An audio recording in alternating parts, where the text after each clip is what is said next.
What's good, YouTube? It's your boy, Blue Blood Sports TV, back at y'all with another one. So, undefeated, three-division world champion, currently the WBO welterweight world champion, widely considered the #1 pound-for-pound fighter in the world, Terence Bud Crawford, defeated former IBF welterweight world champion British superstar boxer Special K Kell Brook this past Saturday night in what was marked as the biggest fight in Terence Crawford's career. Well, Terence Crawford was asked prior to the fight, was this the biggest fight in his career? Was this the toughest fight in his career? And Terence Crawford responded by saying he don't know because he hadn't been in the ring and shared the ring with Kell Brook, so he don't know what the experience is going to be like until he actually gets in the ring and shares the ring with Kell Brook. With that said, Terence Crawford now obviously knocked out Kell Brook in dramatic fashion in the fourth round of their showdown this past Saturday night. He dropped him, then he ultimately stopped him. Referee saw enough. With that said, he was once again asked, where does he rank Kell Brook on his opponent list?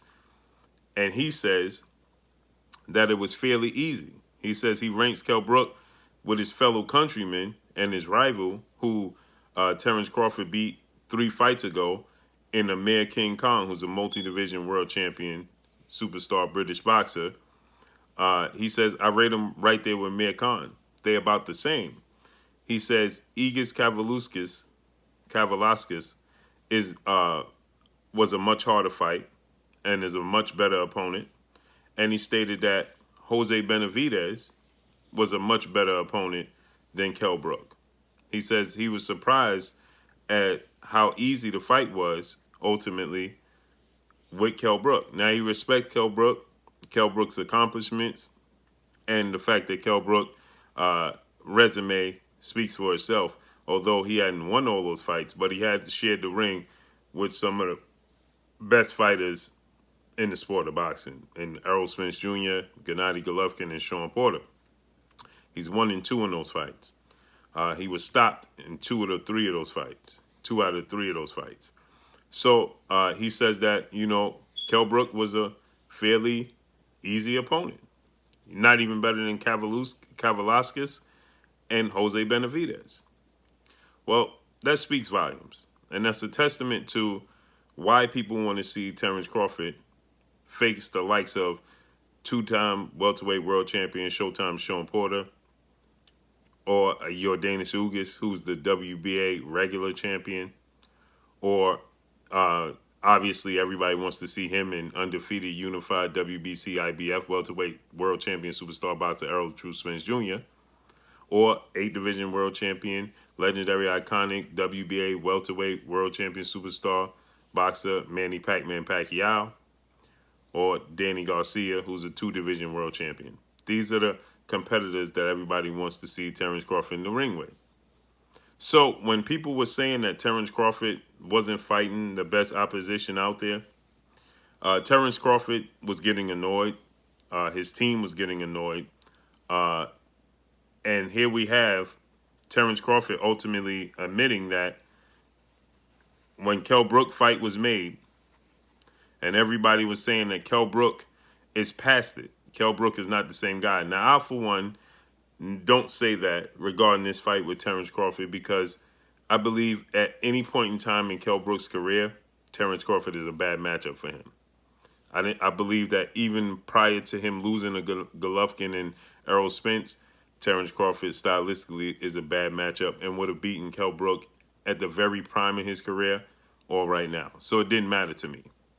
With that said, people were calling for Terence Crawford to face the likes of Keith Thurman, who's a former unified world champion, superstar boxer in the welterweight division, one of the best. But Terence Crawford and his team tells the world that Keith Thurman was pricing himself out. When you want to make these big, lucrative fights, you're going to have to pay how you weigh.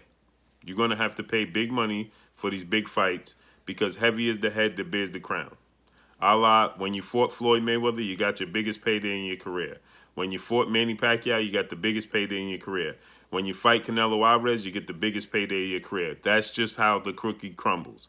When you're going to fight an Andre Ward, you're going to get the biggest payday of your career. Timothy Bradley, for one, knows this. The biggest payday of his career was fighting Manny Pacquiao, right? That's the way the cookie crumbles. When you fight Roy Jones in his prime, that you get the biggest payday of your career. When you fight Mike Tyson, you're going to get the biggest payday of your career. When you fight Deontay Wilder, you're going to get the biggest payday of your career. If you fight Anthony Joshua or Tyson Fury, you're going to get the biggest payday of your career. That's just how the cookie crumbles. You cannot ask the opposition to fight what is considered the best fighter in the world and want to get paid like they're fighting a C and B level fighter. That's not how this works. Right? You're going to have to pay how you weigh. Heavy is the head that bears the crown. You are the #1 pound for pound fighter in the world, and the fans are going to want to see you fight the best opposition out there. And so the best opposition out there knows that the fans in the boxing world and the boxing pundits are calling for you to fight the best. So they're going to call for bank. That's how the cookie crumbles. When Terence Crawford goes into a fight with Errol Spence Jr., he's not going to accept $3 million to fight Errol Spence Jr. He's going to want to get paid how he weighs. So with that said, when Terence Crawford was announcing that he was fighting Kell Brook, Terence Crawford was annoyed when people said, well, Kell Brook is not the same guy. Kell Brook is past his prime. Again, I, for one, am not one of those guys. I don't think that any point in time in Kell Brook's career, he could compete with Terence Crawford. It's going to be the same outcome at any point in time in his career by my method, by my opinion, my standards of Terence Crawford. With that said, the boxing fans had a different opinion. They felt like Kell Brook was damaged goods. They felt like Kell Brook was past his prime, and they didn't want to see Terence Crawford in the ring with Kell Brook when you're the best pound-for-pound fighter in the world. Terence Crawford, Bo Mack, his trainer and manager, they were getting upset with that.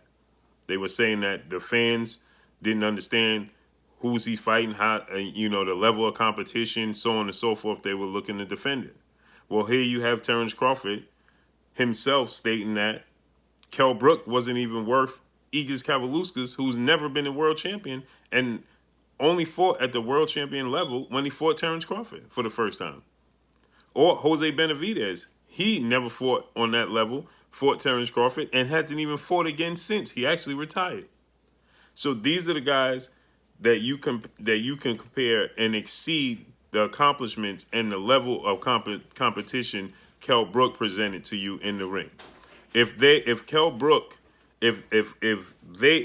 Kell Brook, then what does that say about the level of competition he was fighting before Kell Brook? Because on paper, Kell Brook is going to be pegged as the best competition in Terence Crawford's career, hands down. That's how he's going to be viewed. When you look at it on paper, and you go, the first name that's going to jump out at you is going to be Kell Brook. But you're saying that Kell Brook wasn't even worthy of those opponents. So what does that say? That confirms what the fans and boxing pundits and everybody was saying about Kell Brook and the level of opponent he was, what he had left in the tank, and what kind of resistance he was going to put in the ring. As Terence Crawford disposed of him within 4 rounds. Faster than Gennady Golovkin, who was a middleweight, unified, and seen as pound for pound, if not the best, one of the best fighters in the world. He stopped him in 5. Errol Spence is viewed as top 5 pound for pound fighters in the world. He stopped him in 10. The last time he competed at welterweight was 3.5 years ago. When he got stopped by Errol Spence, he hadn't had a high-profile fight, and he moved up to 154, citing that he struggled to make 147-pound weight limit. So essentially, what Terence Crawford did was discredit his own win by saying that Kell Brook wasn't even as good as EGIDIJUS KAVALIAUSKAS or Jose Benavidez. Nobody's going to mistake them as even being close to sniffing the top 10 or top 15 or even top 20 pound-for-pound list. So, again, namesake-wise, when everybody looks at Terence Crawford's resume, the first name that's going to jump out at them is going to be Kell Brook as the best name on his resume. And he's saying they don't even stack up to, he doesn't even stack up to two guys that are relatively unknown to the non-hardcore boxing fans. And Amir Khan, once again, you compare him to Amir Khan, and Amir Khan, when that fight was made, the fans weren't happy about that and weren't approval of that fight because the fans once again said that Amir Khan was past his prime and had nothing left in the tank, and who was previously knocked out multiple times in his career and wasn't a world champion when you fought him. And according to Bob Arum, legendary promoter, top ring CEO, they paid Amir Khan $7 million for that fight. But here you have Keith Thurman, who's a relevant opponent, and only blemish on his resume is to Manny Pacquiao, who you're looking to fight next. He asked for $10 million, but that was him pricing himself out. But you gave Amir Khan $7 million. But then you said Amir Khan is not even worth the guys that nobody even knows about on your resume. And so that confirms what the fans were saying, that Amir Khan had nothing left in the tank. These are the comments that do Terence Crawford a disservice. When you say Kell Brook is not even better than EGIDIJUS, KAVALIAUSKAS, or Jose Benavidez. Outside of the hardcore boxing fan, nobody knows who Jose Benavidez was.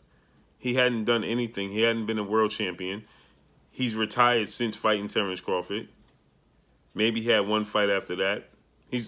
Nobody heard of him, and nobody knows what he's doing outside of being middleweight, super middleweight, two-time world champion, superstar Mexican boxer, world champion, David Benavidez's brother.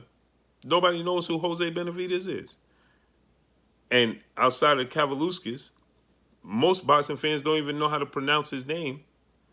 They just know he's the meme machine. But again, now, I'll give him credit for EGIDIJUS KAVALIAUSKAS because he is now starting to show that he is a good boxer. He's making a name for himself. But the best fight on your resume doesn't even compare to guys that are unknown. This co-signs and confirms what the fans have been saying when they complain about the level of competition that Terence Crawford is facing. Because people thought that Kell Brook was who he was, according to most people. Again, I'm going to say this again. Not me. I thought that any point in time in Kell Brook's career, he would have lost to Terence Crawford. Can't say that enough. But most fans, majority of the boxing world, didn't think Kell Brook had anything left, and they didn't think that he could make the welterweight limit. So I can't wait to see what's next. I know Manny Pacquiao is going to stand his ground and demand if that the fight they're looking to have next. Manny Pacquiao is looking for nothing short of $15 million, and Bob Arum is not looking to pay that much money to Manny Pacquiao. He didn't think Manny Pacquiao was worth that much money 3 years ago. He definitely don't think Manny Pacquiao is worth that money right now. So let's see where he goes from here. Maybe he could secure a fight with Sean Porter. That's a valid opponent that's in his prime that nobody can make up any excuses with. Fight Manny Pacquiao, they're going to say he was too old. Now, once again, like Kell Brook, I think that any point in time in Manny Pacquiao's career, Terence Crawford will win that fight because styles make fights. But he already has a built-in excuse that he's 40-plus years old. He's not the same guy. He's been inactive for a year now. He hasn't fought in 2020. Last time he fought was Keith Thurman, and I believe that was August of 2019. So by the time he fights again, he would have been out of the ring for a year, and he's 40-plus years old. So that's going to be a built-in excuse for Manny Pacquiao when he loses, because I believe he will lose to Terence Crawford. And if he goes the route of choosing Errol Spence, he will lose that fight as well. So let's see how this all plays out. But drop a comment in the comment section.